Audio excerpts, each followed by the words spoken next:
नमस्कार दोस्तों। नवंबर में मध्य प्रदेश जेल प्रहरी की परीक्षा संभावित है।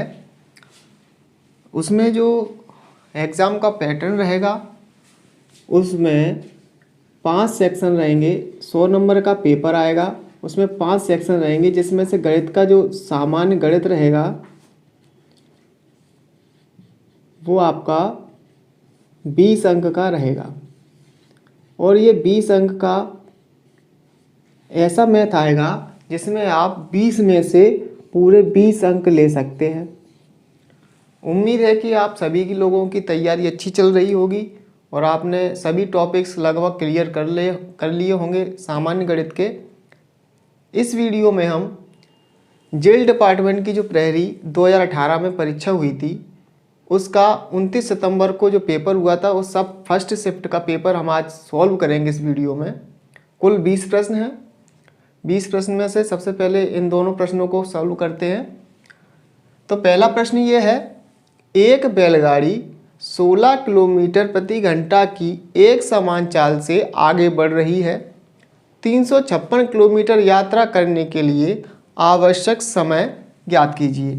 हमारे पास दोस्तों एक ही एवरग्रीन फॉर्मूला है कि चाल बराबर दूरी बटा समय। इसमें 3 राशियां हैं, चाल, दूरी और समय। यदि कोई सी दो राशियां अपन को ज्ञात होंगी तो हम तीसरी राशि का मान आसानी से ज्ञात कर सकते हैं। इसमें भी हमें बैलगाड़ी की क्या दी गई है, चाल दी गई है और यात्रा करने के लिए आवश्यक समय पूछा गया और जित दी गई है 356, ये हमारी क्या है, दूरी। तो दूरी दी गई है और चाल दी गई, निकालना क्या है, समय। तो यहाँ से जो समय का फॉर्मूला बनेगा वो बनेगा समय बराबर दूरी बटे चाल।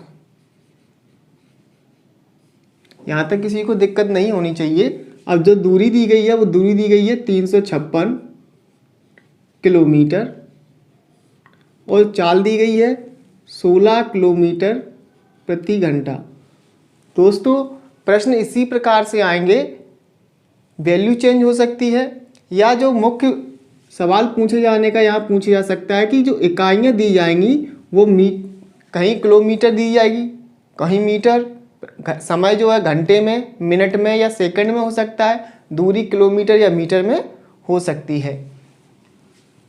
इस सवाल के लिए अब हम इसे सॉल्व करेंगे। दोनों इकाइयाँ सेम है, दूरी किलोमीटर में और 4 किलोमीटर प्रति घंटा में है, यानी कि जो हमारा समय निकलने वाला है किस में निकलेगा, घंटे में निकलेगा। इसे सॉल्व करेंगे।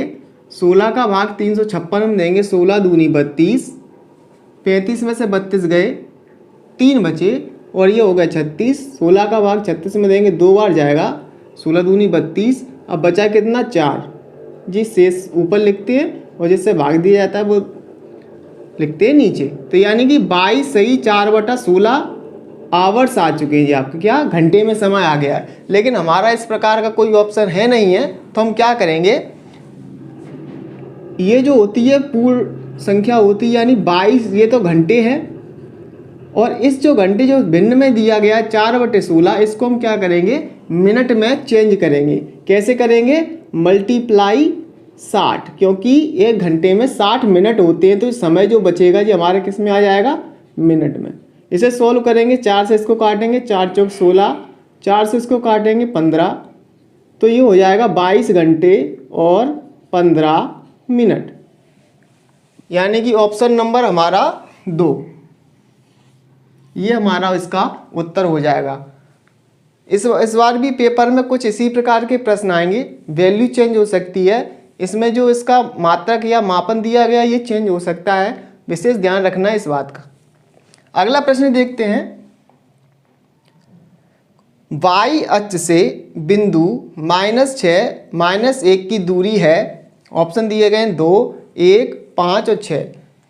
यह प्रश्न निर्देशांक ज्यामिति से लिया गया है, तो सबसे पहले इसकी बेसिक जानकारी होनी चाहिए। इसके लिए देखते हैं, इतना तो अपन जानते ही हैं कि 2 प्रकार की अक्ष होती हैं, एक x अक्ष और एक y अक्ष।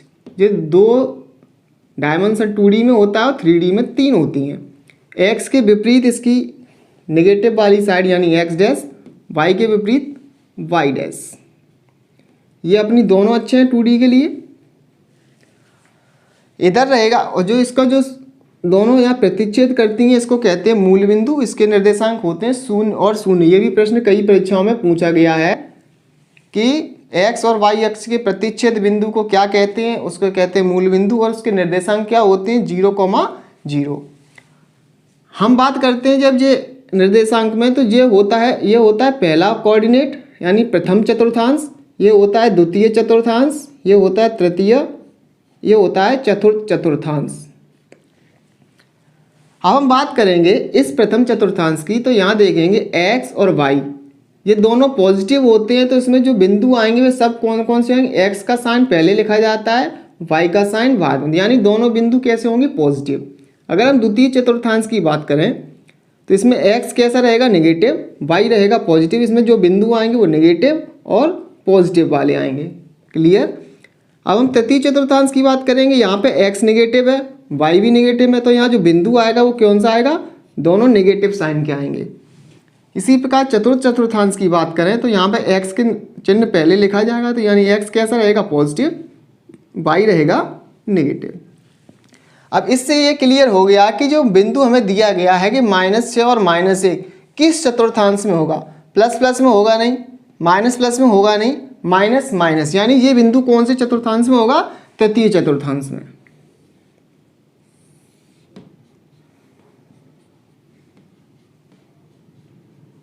यह आपका मूल बिंदु 0 0।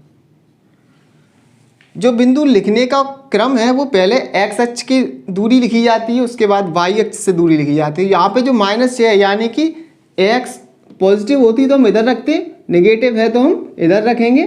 तो मान लेते हैं 1 2 3 4 5 और 6, ये 6 है। y अक्ष -1 यानी -1 है तो नीचे रहेगा, प्लस पॉजिटिव होता तो ऊपर चलते, तो ये -1, ये हो गया -1, ये हो गया -6, यानी इसके और इसके सामने लगभग ये और ये, यहाँ पर जो बिंदु होगा इस बिंदु के निर्देशांक है -6 और -1। अब ये प्रश्न में क्या पूछते हैं ये देखते हैं। प्रश्न पूछा y अक्ष से बिंदु माइनस या माइनस की दूरी, यानी कि ये आपकी y अक्ष है, इससे ये बिंदु कितनी दूरी पे है, यानी दूरी तो ऐसे ही तो नपेगी, तो यहाँ से ये बिंदु कितनी दूरी पे है, कितनी दूरी पे होगा, इसके बराबर होगा। यहाँ से चेक करेंगे 1 2 3 4 5 6, तो उत्तर आएगा आपका 6, यानी ऑप्शन नंबर 4। प्रश्न ऐसे भी पूछ सकते हैं y अक्ष से इसकी दूरी, जब y अक्ष से पूछेंगे तो y अक्ष माफ कीजिएगा x अक्ष से पूछेंगे तो x अक्ष ये रहा अपना, x अक्ष से दूरी पूछते कितनी आती, ये दूरी, और ये दूरी कितनी है, इसके बराबर है, तो उत्तर कितना आता 1। ये भी ऑप्शन मिल जाएगा। तो यहाँ पर अपना जो पूछा गया y अक्ष से दूरी, तो y अक्ष ये है, x से दूरी है, हमें कितनी मिलेगी 6, ऑप्शन नंबर 4 हमारा यहाँ सही हो जाएगा। चलिए आगे चलते हैं इसके आगे के प्रश्न की ओर।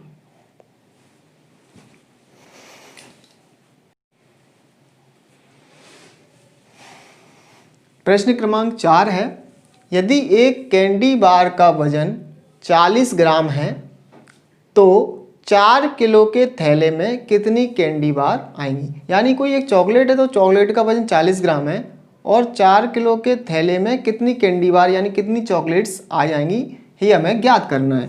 तो देखो हम जानते हैं कि 1 किलोग्राम में कितने ग्राम होते हैं, 1000 ग्राम, सभी को कन्फर्म है। 4 किलो की थैली है तो 4 किलो की थैली में कितने ग्राम बनेंगे, 4000 ग्राम, 4000 ग्राम। अब हमें 4000 ग्राम में ये देखना कि 40 ग्राम की कितनी चॉकलेट बन सकती है, तो हम क्या करेंगे, सीधा सीधा इसमें 40 ग्राम की एक चॉकलेट का भाग दे देंगे, इससे क्या आ जाएगा, हमारी संख्या आ जाएगी।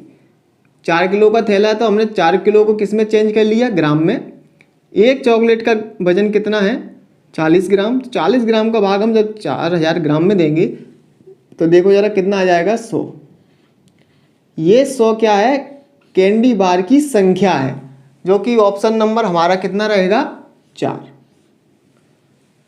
बेसिक गणित से प्रश्न पूछे जाएंगे और ये बहुत ही बेसिक है कि वजन होती है, धारता होती है, धारता है, वजन है, इनसे आपसे प्रश्न अधिकतर पूछे जाएंगे। तो इस प्रश्न में क्या किया, 1 किलोग्राम को हम ग्राम में चेंज करते हैं, 4 किलो की जो थैला है उसको हमने पूरा ग्राम में कन्वर्ट कर दिया, और हमने क्या किया, 1 कैंडी बार के वजन का इसमें डिवाइड कर दिया। तो जो हमारे पास जो संख्या आ गई कि हमारी कैंडी 4 किलो के थैले में कितनी कैंडी बार आएंगी। तो यहाँ हमारा जो आंसर हो जाएगा कितना, 100। अगला प्रश्न नंबर 4 है, यदि एक व्हेल शार्क प्रति घंटे 5 किलोमीटर की चाल से तैरती है, मतलब चाल कितनी दी गई है, 5 किलोमीटर प्रति घंटा, तो वह 3 घंटे में, और यहाँ समय दिया गया है कितना, 3 घंटे, कितनी दूरी तय करेगी, हमें दूरी क्या करनी है, ज्ञात करनी है। तो हमारा जो फॉर्मूला था वो क्या था, चाल बराबर दूरी बटा समय। इसमें 2 राशियां हमें दी गई हैं, क्या दी गई, चाल दी गई है और समय दिया गया है। इससे हम क्या निकाल सकते हैं, इसकी दूरी निकाल सकते हैं कि इतने समय में इतनी स्पीड से वो कितनी दूरी तय करेगी। तो दूरी बराबर क्या हो जाएगा, यहाँ इसका इससे गुणा हो जाएगा, चाल गुणा समय। तो यहाँ हमें चाल दी गई है, दोनों राशियां समान किलोमीटर प्रति घंटा में है, तो समय भी घंटे में दिया गया है। अगर यहाँ मिनट या सेकंड होते तो हम कन्वर्ट करते या तो इसको या इसको, इनकी जो मात्रा के उन्हें समान करते। चाल दी गई है यहाँ 5, समय दिया गया है 3 घंटे, तो 5 का गुणा 3 में होगा जैसे ही, तो 15 किलोमीटर। दूरी किस में आएगी, किलोमीटर में, क्योंकि 4 किलोमीटर प्रति घंटा यानी समय होगा घंटे में, दूरी होगी किलोमीटर में। तो हमारा जो उत्तर होगा कितना आ जाएगा, 15 किलोमीटर, ऑप्शन नंबर 3। चलिए आगे के प्रश्न देख लेते हैं।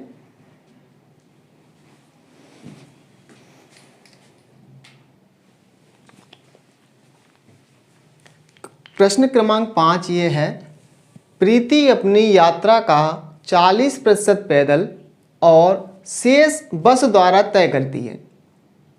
यदि उसे 80 किलोमीटर की दूरी तय करनी है तो उसके द्वारा बस से की गई यात्रा की दूरी ज्ञात करें। प्रश्न ये पूछा गया है कि प्रीति जो है वो कुल दूरी तय करती है 80 किलोमीटर, उसे यात्रा 80 किलोमीटर की करनी है, उसमें से पैदल दूरी जो तय की उसने वो 40% है। अब किसका 40% होगा, वो कुल दूरी का होगा। कुल दूरी का 40% उसने कैसे तय कर ली है, पैदल। और शेष दूरी जो कहा गया है प्रश्न में, उसने किससे तय की है, बस से। अब हमें आप ये देखें कि 80 किलोमीटर में 40% उसने पैदल पार करी, तो बचा हुआ कितनी दूरी बची होगी, कुल प्रतिशत होता है 100 में से 40 तो उसने पैदल तय कर ली, बची कितनी, 60%। मतलब ये है कि बस द्वारा उसने कितनी दूरी तय की होगी, 60%, और हमें कुल दूरी दी गई 80। तो हम क्या करें, बस द्वारा तय दूरी बराबर कैसे निकालेंगे, कुल दूरी का 60%, कुल दूरी का 60%। अगर ये पूछे कि पैदल कितनी दूरी तय की, यहाँ परसेंट में दूरी दी गई है, अगर किलोमीटर में पूछे तो हम क्या निकालेंगे, 80 का 40%। पूछा उनने बस से है तो 80 का 60% निकालेंगे कैसे, देखो 80 गुणित 60, प्रतिशत का चिन्ह हटाएंगे, बटे में 100 आएंगे, 1 0 से 1 0 कैंसिल, इससे ये 0 कैंसिल, तो कितना बचा, 8 गुणा 6 यानी 8 6 48। दूरी किलोमीटर में दी गई तो आंसर भी किस में आएगा, किलोमीटर में। तो बस द्वारा तय की दूरी 48 किलोमीटर है। अगर ये पूछता कि 80 किलोमीटर में से 40% पैदल है तो दूरी बताओ कितनी चली, तो हम क्या निकालते, पैदल तय दूरी 80 का 40%, तो कैसे ज्ञात करेंगे, 80 गुणित 40 बटे 100, 1 0 से वाला 0 कैंसिल, 1 से जी, 4 का गुणा 8 चौक 32 किलोमीटर। अगर वो ये प्रश्न पूछ लेते कि पैदल कितने किलोमीटर चली, तो हम क्या करते, 80 का 40% निकालते, कितना आता 32, और बस से कितना तय पूछा गया है, बस से कितनी दूरी तय की है, तो अपन ने निकाल लिया है 48 किलोमीटर, जो कि ऑप्शन नंबर 1 है हमारा। दोनों को जोड़ेंगे तो अपन देखेंगे 80 हो गया, 32 और 48 कितना होता है, 80 होता है। क्लियर। अगला प्रश्न देख लेते हैं। यदि एक कक्षा में 50 छात्रों का प्रतिनिधित्व करने के लिए एक सेव का प्रयोग किया जाता है। लाइन समझिए आप, एक तरफ 50 छात्र हैं और दूसरी तरफ केवल एक सेव है। समझ रहे हैं ना, यानी 50 छात्र जो हैं, ऐसे मान लेते हैं वो एक सेव के बराबर है। और पूछा क्या गया है, अगर हम 50 छात्रों की जगह कितने छात्र कर दें, 225, तो 225 छात्रों का प्रतिनिधित्व करने के लिए कितने सेवों की आवश्यकता पड़ेगी। तो हम देखेंगे 50 छात्र के लिए चाहिए एक सेव, तो एक छात्र के लिए कौन सा सेव चाहिए, कितने सेव पड़ेंगे। हमने क्या किया, इसमें 50 का भाग दिया, यहाँ भी 50 का भाग देंगे। ये एक एक नियम से लिया गया सवाल है, यानी एक छात्र के लिए 1/50 सेव की आवश्यकता पड़ेगी। लेकिन पूछा उनने 225, तो हम क्या करें, दोनों तरफ 225 का गुणा कर दें, तो यहाँ आ जाएगा 225 छात्र 1/50 एक छात्र के लिए, तो 225 गुणित हो जाएगा, ये अपना सेव रहेंगे। अब हमें इसे सॉल्व करना है और हमारा आंसर आ जाएगा 1/50 गुणित 225, 5 से काट लेते हैं, 5 से ये कटेगा 10 बार, 5 चौको 20 और 5 25, यानी 45/10। ऐसा कोई ऑप्शन नहीं है तो हम 10 का इसमें भाग देंगे तो ये हो जाएगा 4, एक अंक बाद दशमलव लग जाएगा, 4.5 सेव। ऑप्शन नंबर चौथा। समझ में आ रहा है ना कि 50 छात्रों का प्रयास से समझ लीजिए, एक तराजू में 50 छात्र हैं और एक तराजू में एक सेव, यानी जो 50 छात्र हैं वो एक सेव के बराबर हैं। तो 50 छात्र किसके बराबर हो गए, एक सेव के लिए। यहाँ से हम एक एक नियम के हिसाब से हम 50 छात्र की जगह कितने छात्र निकालेंगे, एक छात्र जो है वो 1/50 सेव के बराबर होगा। कहा गया उन्होंने कि 225 छात्रों का, तो हम यहाँ क्या करेंगे, दोनों तरफ 225 का गुणा इधर भी कर दिया, 225 से 225 और 1/50 में गुणा कर दिया 225 को। इसको सॉल्व किया, 45/10, 10 का जब भाग देंगे एक अंक बाद दशमलव लग जाएगा, 4.5 सेव, यानी ऑप्शन नंबर 4 हमारा उत्तर हो जाएगा। देखते हैं आगे के सवाल।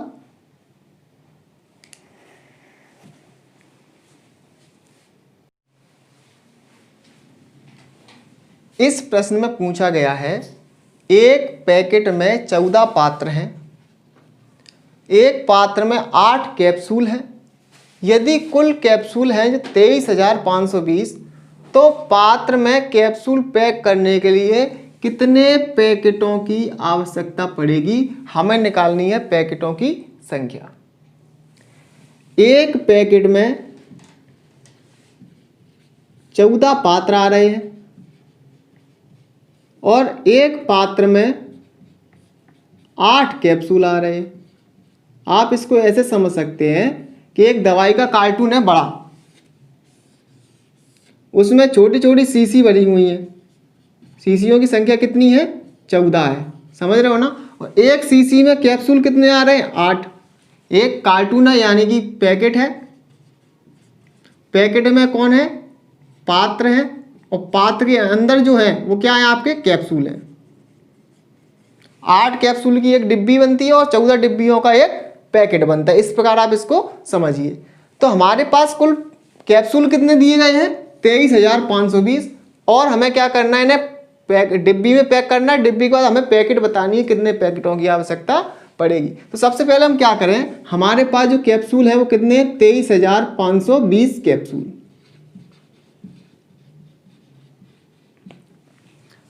तो हम ये देखेंगे कितने पात्र बनेंगे, डिब्बी कितनी बनेगी। तो हम क्या करें, इसमें 8 कैप्सूल का इसमें भाग दे देते हैं।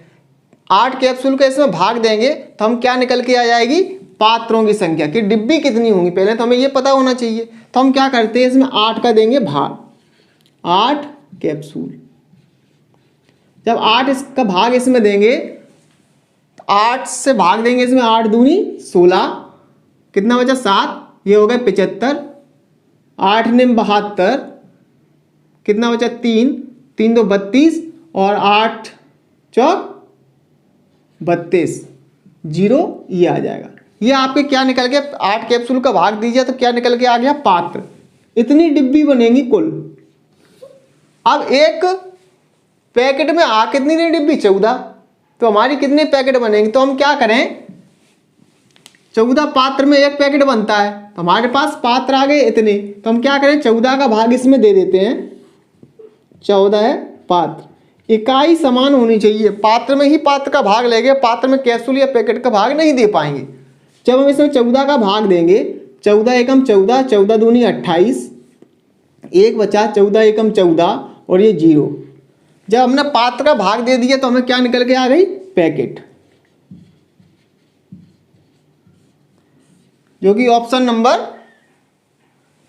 दूसरा ऑप्शन ये है आपका 210। तो ऑप्शन नंबर 2 हमारा क्या हो जाएगा, सही हो जाएगा। कुल कितने पैकेटों की आवश्यकता पड़ेगी, 210 पैकेटों की आवश्यकता पड़ेगी। अगला प्रश्न देख लेते हैं। संख्या 69,853 के घन माने क्यूब में इकाई का अंक क्या होगा। यानी प्रश्न ये कह रहा है कि आप 69,853 संख्या लीजिए और इसका घन निकालिए। घन माने होता है 3 बार गुणा करो उसी संख्या का। 69,853, अगर हम इस संख्या को आपस में गुणा करने बैठे तो हमारा पूरा पेपर में यही गुणा हो पाएगा। तो हम इसके लिए शॉर्ट ट्रिक क्या उपयोग करेंगे, हमें ज्ञात करना है इस संख्या के इकाई का अंक, कब, घन करने पर। तो घन तो तब होगा जब 3 बार गुणा करेंगे। हम क्या करें कि इकाई का अंक ले लेते, केवल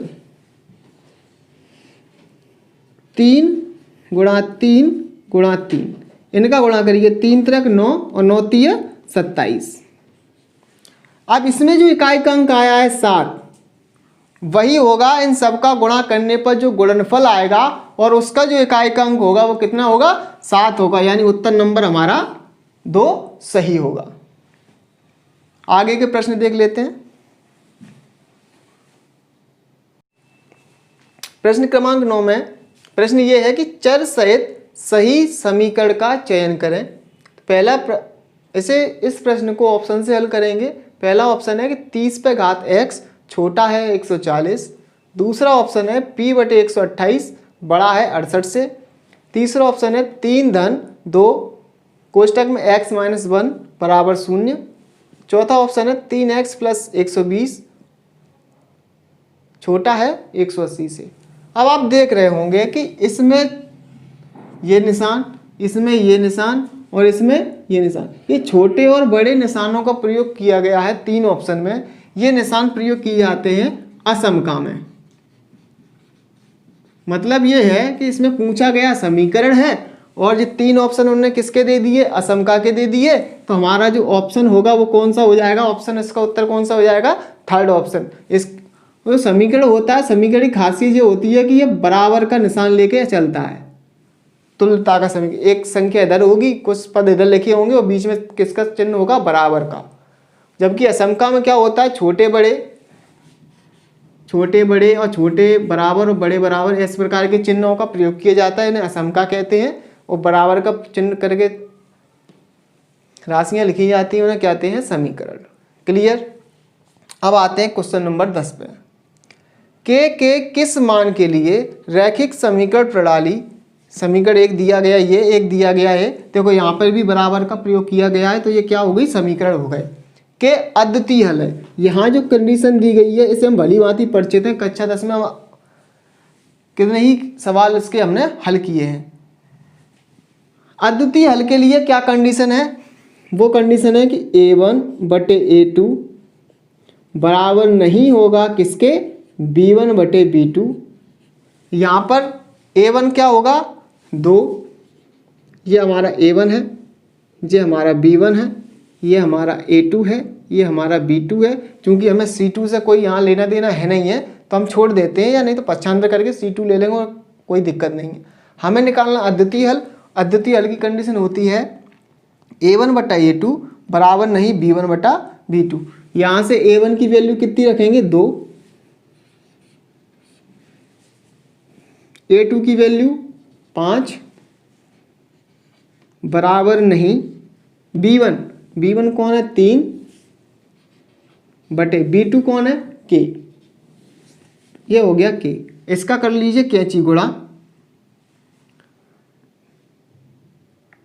या जैसा भी करना चाहें उसे हल कर ले। डायरेक्ट हल करने के लिए क्या करेंगे, K को ले जाएंगे 2 की जगह, 2 को ले जाएंगे K की जगह, 5 का गुणा इसमें कर दें तो ये रह गया K बराबर नहीं है 5 3 15, इसका हो गया K 3 गुणा 5 3 15 और 2 की जगह K पहुंच गया, K की जगह 2 आ गया, ये हो गया 2 और ये हो गया हमारा आंसर। यानी ऑप्शन नंबर 15/2 नहीं है ये पहला। ये कौन सी कंडीशन है, अद्वितीय हल के लिए।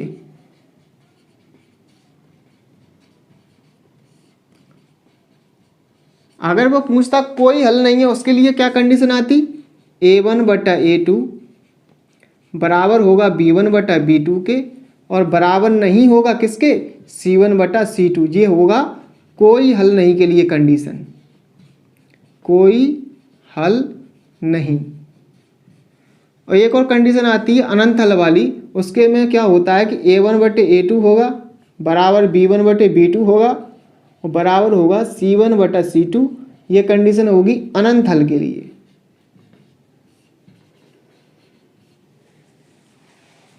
ठीक है, आगे के प्रश्न के लिए देखते रहना वीडियो।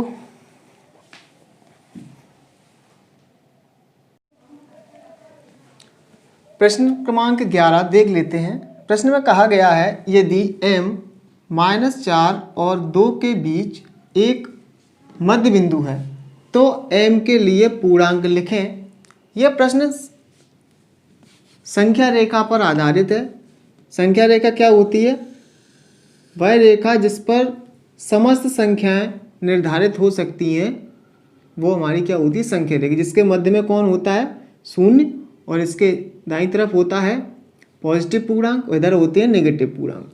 तो यहाँ क्या होगा 1 2 3 4 और आगे बढ़ती जाती हैं इधर -1 -2 -3 और -4, इस तरफ ऋणात्मक पूर्णांक होते हैं, इधर धनात्मक होते हैं, मध्य में होता है शून्य। प्रश्न कह रहा है कि -4 और 2 के बीच, तो यहाँ पर जो -4 कहाँ है हमारा, ये है, और 2 पूर्णांक कहाँ मिलेगा, ये है, पॉजिटिव है। अब इनके मध्य का जो बिंदु है वो कौन है, M। अब इनका मध्य कहाँ होगा, हमें पहले तो ये पता होना चाहिए। 2 और -4 के बीच में अंतर कितना है, 1 2 3 4 5 और 6 का। तो 6 का जो आधा होगा वो कहाँ होगा, 3, यानी कि 1 2 3, ये तुम्हारा क्या होगा, इसका मध्य बिंदु M। इस तरफ भी उसके 3 हिस्से, 1 2 और 3, और इधर भी 3 हिस्से, 1 2 और 3। तो प्रश्न पूछ रहा है कि यदि m -4 और 2 के बीच का एक मध्य बिंदु है तो m के लिए पूर्णांक लिखें। तो m के लिए पूर्णांक कौन होगा, -1, जो कि उत्तर नंबर कौन सा हो जाएगा हमारा, 1, यानी ऑप्शन हमारा कौन सा हो जाएगा, 1, जो कि उत्तर होगा -1। समझ में आएगा, क्लियर। अगला प्रश्न कह रहा है कि 23.04 का वर्गमूल ज्ञात करें। वर्गमूल ज्ञात करने के लिए एक तो ऑप्शन से अपन हल कर सकते हैं, एक भाग विधि से इसका वर्गमूल हम निकाल सकते हैं। कैसे, पहले भाग विधि से देख लीजिए। सबसे पहले लिखेंगे 23 जो लिखेंगे पीछे से और इधर बनाएंगे जोड़ा और उसे भाग इस तरह लिखते हैं। इस जोड़े को किस वर्ग से भाग दिया जा सकता है, 5 का वर्ग करेंगे 25 हो जाएगा, ज़्यादा हो जाएंगे, 4 का वर्ग पढ़ेंगे, 4 का वर्ग होता है 16, और क्या करेंगे, इसको ऐसे यहाँ घटा देंगे और 4 यहाँ जोड़ देंगे, हो जाएगा 8। 23 में से 16 घटाएंगे, यहाँ बचेगा 7, और ये 0 4 का उतारेंगे जोड़ा। 23 के बाद 23 के लिए 4 आ गया, दशमलव आएगा यहाँ तुमने देखा कि अंत में कौन है, 4 कौन के वर्ग में लास्ट में आता है, 8 के वर्ग में आता है। 8 का वर्ग होता है 64, 2 का वर्ग होता है 4, तो 2 का वर्ग 82 दूनी तो होगा नहीं, यानी कि यहाँ आ जाएगा 8। 8 का गुणा 8 में करो, 8 8 64 की 4 हासिल 6, 8 8 64 और 6 कितने हो गए, 70। और जिसमें घटाए 0, यानी इसका जो वर्गमूल होगा कितना होगा 4.8। ऑप्शन नंबर कितना, पहला।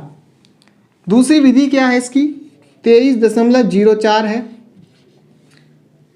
दो दो के जोड़ा बने हैं तो इसका मतलब है उत्तर में कितने अंक आने वाले हैं, 2। एक जोड़े के बाद दशमलव है, यानी दूसरे पहले अंक के बाद यहाँ आएगा दशमलव। तो 2 अंक वाली संख्या कौन कौन सी हैं, 1 और 1 ये, तो 3 अंक ये तो कैंसिल हो गया क्योंकि यहाँ 2 अंक बाद दशमलव है, इसमें भी 2 अंक बाद दशमलव, तो ये ऑप्शन खत्म हो गए। अब बचे ये वाला और ये वाला। अब देखो 4 किसके वर्ग में आता है, 8 के वर्ग में भी 4 आता है और 2 के वर्ग में भी 4 आता है। 8 का वर्ग करेंगे यानी 8 का वर्ग होता है 64, 64 में भी 4 आता है इकाई का अंक, और 2 का वर्ग करेंगे 4, 4 में भी। अब हमें अंदाज लगाना पड़ेगा, ये 2304 अगर दशमलव थोड़ी देर के लिए हटा दे तो संख्या बनती है 2304, और 22 का जो वर्ग होगा वो लगभग किसके बराबर है, 20 का वर्ग होता है वो आता है 400 के बराबर, और 25 का वर्ग होता है वो आता है 625 से। तो ये संख्या तो बहुत बड़ी है, 2304 जो संख्या है इससे तो बहुत बड़ी है, तो इसके मतलब ये भी हमारा ऑप्शन नहीं होगा। तो हमारा ऑप्शन कौन सा बचा, 4.8। ये आपका ऑथेंटिक तरीका है, इससे आप किसी बड़ी से बड़ी संख्या का वर्गमूल ज्ञात कर सकते हैं, और आप थोड़ा सा दिमाग का उपयोग करेंगे तो आप ऑप्शन को देख के भी इसका हल निकाल सकते हैं। देखते हैं आगे के सवाल।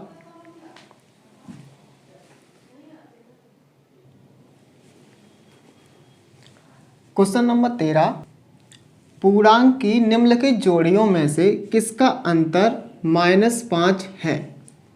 2 हमें संख्याएं दी जा रही हैं और हमें यह ज्ञात करना है कि इसका अंतर करने पर उत्तर कितना मिले, हमें -5। तो हम ऐसे ऑप्शन से ही हल करेंगे। तो क्या करेंगे, -2 में से 7 को क्या करेंगे माइनस, जब इसको माइनस करेंगे तो ये आ जाएगा -9। इसे करते हैं, 6 में से 11 घटाएंगे तो ये आएगा -5। इसको करके देखते हैं, 7 -2, तो ये हो जाएगा 7 + 2, ये आ जाएगा 9।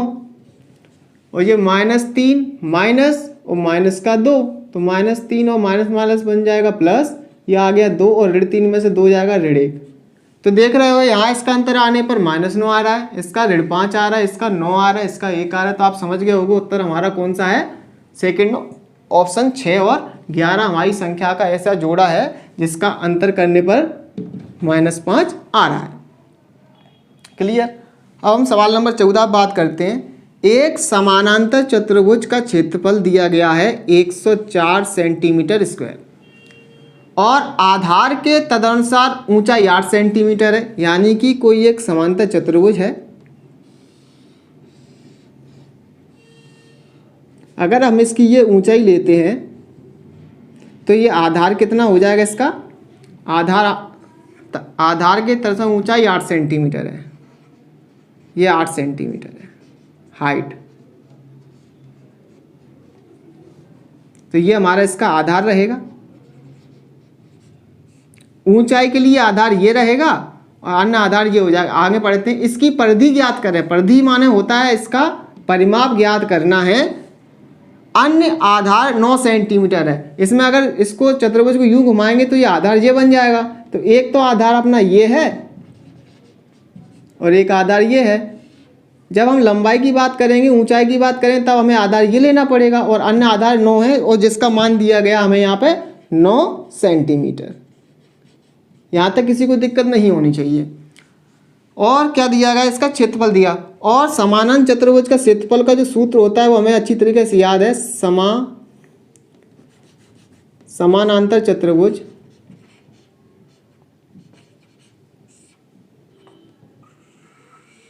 का क्षेत्रफल बराबर होता है, दिया गया है 104 सेंटीमीटर स्क्वायर और समानांतर चतुर्भुज क्षेत्रफल होता है आधार गुणित ऊंचाई।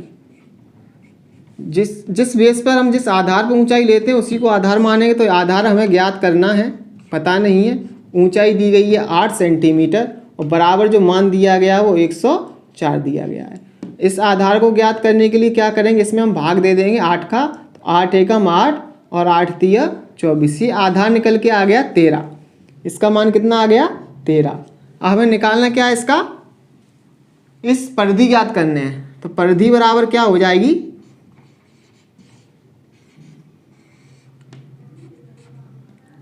2 गुणित लंबाई धन चौड़ाई। तो 2 ये बने रहे, लंबाई किसकी मतलब दूसरा आधार, एक आधार ये हो गया, एक आधार ये हो जाए, इसको लंबाई चौड़ाई मान लो। तो दोनों आधार हमें पता है, एक का मान है 9, एक का मान है 13। तो ये हो जाएगा 2 गुणित 13 और 9 कितने हो गए 22, और 22 का गुणा 2 में करें 22 दूनी 44, और जो इकाई वो आएगी सेंटीमीटर। यानी ऑप्शन नंबर 48, 54, 56, 44, यानी ऑप्शन नंबर 4 हमारा यहाँ उत्तर हो जाएगा।